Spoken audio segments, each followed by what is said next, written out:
Este rompope te va a quedar delicioso. No habrá quien se resista a esta receta de rompope. Acuérdate que no lleva nada de colorante.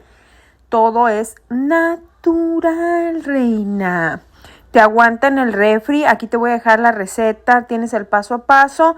Y acuérdate que en nuestro canal de YouTube también lo hemos hecho en vivo, en directo y a todo color, corazón sentido. ¿Ok? Cualquier duda, aclaración o comentario, déjamela y les estaré respondiendo.